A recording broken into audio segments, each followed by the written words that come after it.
chrétien et homosexualité. C'est un sujet qui est très sensible et que j'avais déjà abordé sur TikTok. Mais suite à la vaste manipulation d'envoyés spécial mettant en avant deux propos hors contexte à propos d'une longue conversation, j'ai décidé de reprendre le sujet avec toujours le même discours que j'ai pu avoir avec les journalistes, mais en l'étayant pleinement pour tout le monde. Je rappelle qu'ici, je vais donner mon point de vue à la lumière de ce que je lis dans la Bible et de mon vécu personnel auprès de nombreux homosexuels ou anciens homosexuels. Alors ce point de vue n'est pas nécessairement le même dans toutes les églises de France. Et je vous demande pardon d'avance si je vais utiliser parfois des termes qui ne sont pas corrects, parce que le langage dans le domaine est devenu très complexe. Et parfois on peut se tromper. C'est pas volontaire. Allons-y, commençons. En tant que chrétiens, nous devons aimer notre prochain comme nous-mêmes. Selon Jésus, c'est le deuxième plus grand commandement de Dieu.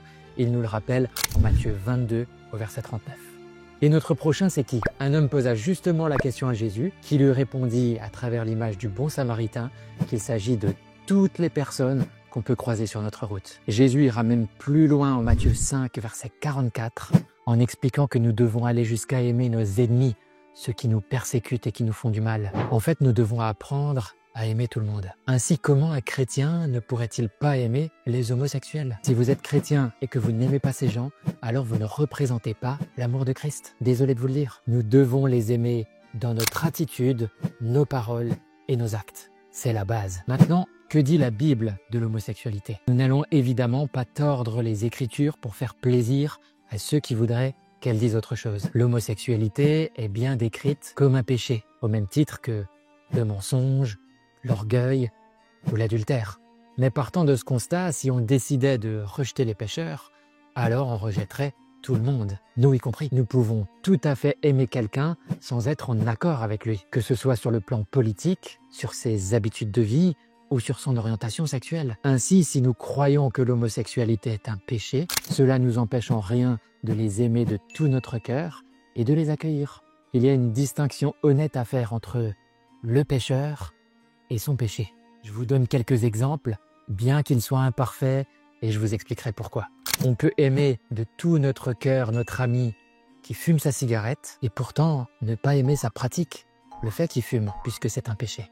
On peut montrer de l'amour pour notre voisin, même si on sait qu'il fraude les impôts, bien qu'on n'est pas d'accord avec sa pratique, puisque c'est un péché. Alors la différence, et il faut bien l'entendre, c'est que celui qui fume, il pourrait faire des efforts pour arrêter. Celui qui fraude les impôts ou trompe sa femme pourrait également faire des efforts pour arrêter. Alors que la personne homosexuelle ne peut pas faire des efforts pour ne plus avoir de l'attirance pour des personnes du même sexe. Il ne peut pas d'un jour à l'autre décider que ses sentiments, ses pensées et ce que ses hormones lui font ressentir serait faux.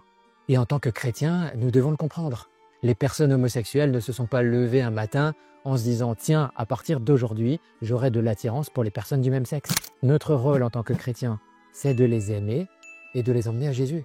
Pas de les changer, ni de leur demander de changer. Jésus change les gens qui le veulent, pas nous.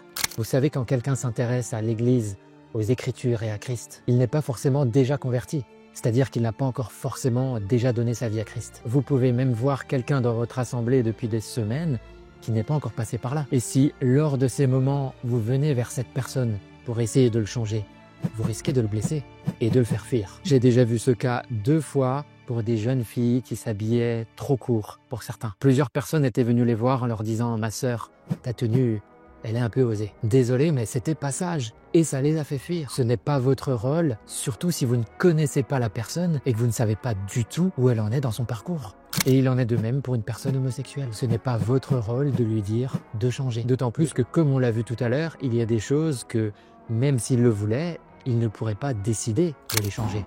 Lorsqu'une conversion se fait, qu'une personne donne sa vie à Christ, alors elle sera elle-même convaincue en ce qui concerne le péché, la justice et le jugement.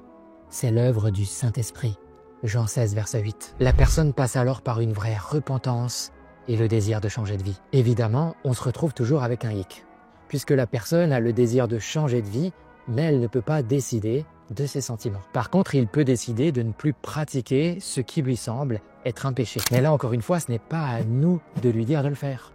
Et je peux vous dire que j'ai lu plein de témoignages que certains m'ont envoyés en me disant « David, j'étais homosexuel » ou pour d'autres « Je suis homosexuel » Mais j'aime Dieu de tout mon cœur et j'ai donc décidé de ne plus pratiquer mon homosexualité. Ils n'ont pas eu besoin que des gens viennent leur dire « c'est un péché, tu dois arrêter ». Ils ont fait leur propre cheminement. Ils ont eu la Bible, ils ont donné leur vie à Christ et ils ont été convaincus dans leur cœur de ce qu'ils devaient faire ou ne pas faire. Et lorsque Dieu voit leur acte de foi, pour certains, il les a transformés dans leur être entier. Et aujourd'hui, ils ne sont plus homosexuels. Pour d'autres, ils ressentent toujours en eux cette attirance pour le même sexe, mais sont capables de mettre ça de côté pour se consacrer à Dieu. Et ça sans être mal dans leur peau.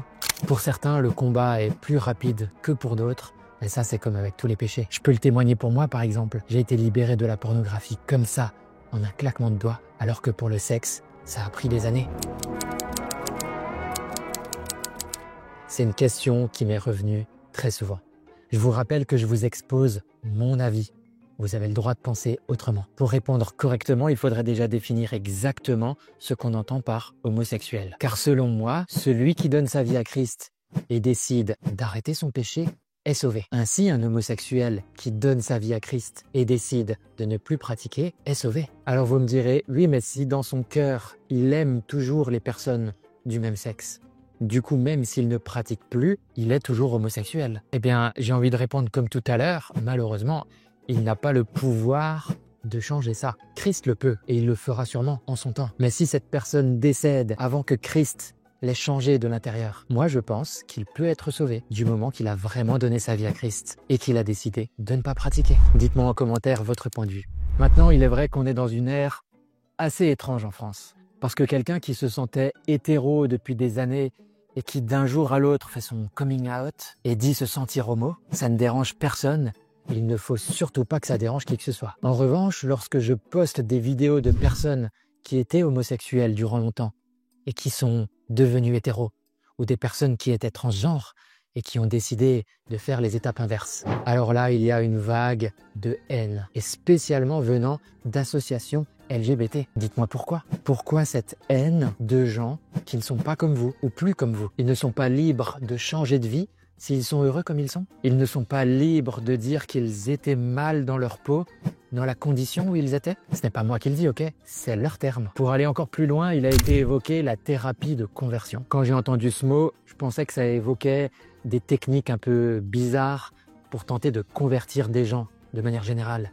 En fait, cela évoque uniquement les pratiques psychologiques, spirituelles et pseudo-médicales visant à faire changer l'orientation sexuelle ou l'identité de genre d'une personne. Cette pratique est interdite en France depuis janvier 2022. Elle peut conduire à 2 ans d'emprisonnement et 30 000 € d'amende. Je me suis un peu renseigné pour voir ce qu'elle dit et je trouve que la limite, elle est un peu floue. En France, on est dans un pays ayant la liberté de penser, la liberté d'expression, mais également la liberté de notre foi. Cette dernière étant protégée par la Constitution et la Déclaration des droits de l'homme. Le truc, c'est que, en tant que chrétiens de longue date, il peut nous arriver régulièrement de conseiller nos jeunes frères et sœurs dans la foi.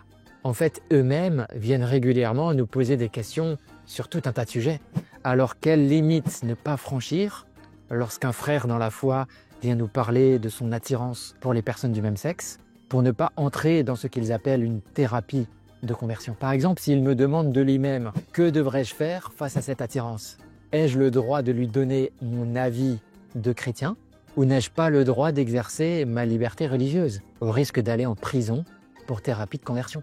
S'il me demande de prier pour lui, ai-je le droit de mettre ma foi en action ou non? Parce que quand je lis l'article concernant la thérapie de conversion, je crois comprendre que la prière est une des méthodes interdites, car assimilée à la thérapie de conversion. Sauf que la prière fait partie intégrante de la foi du chrétien. Alors je pense qu'effectivement, et malheureusement, il a dû y avoir des chrétiens qui n'ont pas su comment s'y prendre avec ces personnes. Et en même temps, je pense que la plupart d'entre eux tentaient de faire le bien. Seulement voilà, tout ça, c'est un peu nouveau pour l'Église, il faut quand même le dire. Alors j'en profite pour présenter mes excuses à tous ceux qui ont pu souffrir de mauvais comportements venant de chrétiens. Maintenant, je pense aussi qu'il y a des dérives et des mauvaises manières de faire dans certaines églises. En tant que chrétien qui a le désir profond de respecter les enseignements de Christ, j'ai toujours dénoncé toutes les sortes de dérives qu'il y a pu y avoir dans les églises.